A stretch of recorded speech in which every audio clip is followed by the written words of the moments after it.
Bonsoir à toutes et à tous, il est 19h, Magic Jazzy, Maurice Douda, YouTube. Ah mais vous êtes sur la bonne chaîne, allons-y. Avant de rentrer dans le vif du sujet, je voulais vous parler de quelque chose, un projet. Vous connaissez toutes et tous bien sûr Jean-Pierre Valarino.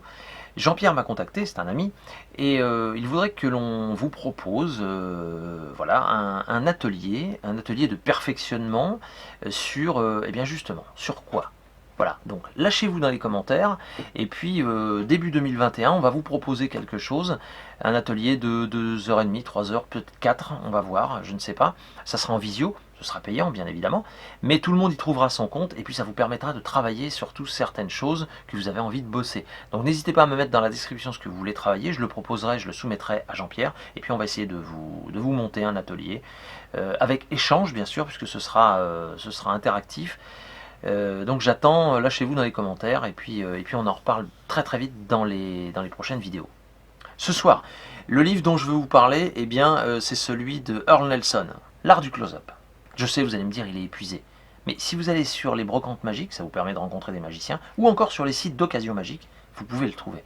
Appelez Franz, c'est Magic, je sais que lui, il a des bons plans. D'ailleurs, pour Halloween, il va y avoir des bons plans, et puis pour Noël également. Donc n'hésitez pas, les jeux de cartes, le mien, mais d'autres évidemment, les tours, enfin bref, de quoi vous faire plaisir sur CC Magic.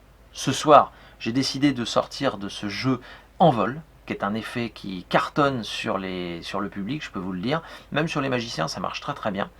Je n'avais pas de main pour déposer les cartes, mais vous verrez, j'ai un petit peu modifié la fin.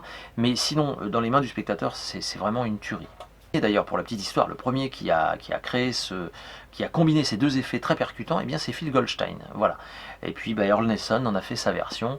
Bref, c'est vraiment un petit miracle. Ce soir, Guy et Jeux nous propose Duplique. Alors, Duplique, c'est de William Jacobson et de Amanda Cout. À partir de 8 ans et plus, les parties durent en moyenne 45 minutes et de 3 à 10 joueurs. Ça, c'est pas mal pour les fêtes de fin d'année, hein, quand on est beaucoup. Les plus du jeu. Pas besoin d'être très fort en dessin pour gagner la partie. En revanche, vous devrez être très attentif et avoir une bonne écoute pour pouvoir la gagner, cette partie. Et enfin, il y a un système de calque rouge qui vous permet de faire apparaître les réponses que vous avez oublié de dessiner. Bref, c'est quelque chose d'assez sympathique, limite un peu magique même. Je vous mets un tuto dans la description, et puis www.guyajeux.fr, les boutiques elles sont ici, et souvenez-vous que le 13 novembre, je serai à Loches pour l'inauguration de Guyajeux, donc à Loches. N'hésitez pas à venir, il y aura des démonstrations, des dédicaces, et puis on pourra passer un moment ensemble et même boire un petit verre à la fin. La magie, c'est CC Magic, je vous laisse donc avec Envol, en vous souhaitant à toutes et à tous un très bon visionnage, un bon samedi soir, et de bonnes vacances, même si moi je continue les vidéos, bien sûr. Allez, à la semaine prochaine. Ciao. Un jeu de cartes, comme très souvent, n'est-ce pas? Parfait. Voilà. Ok.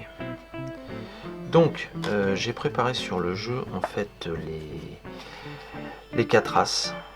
D'accord? C'est bon? Parfait. Bien, on va juste les laisser là. Maintenant, le spectateur est invité à choisir une carte.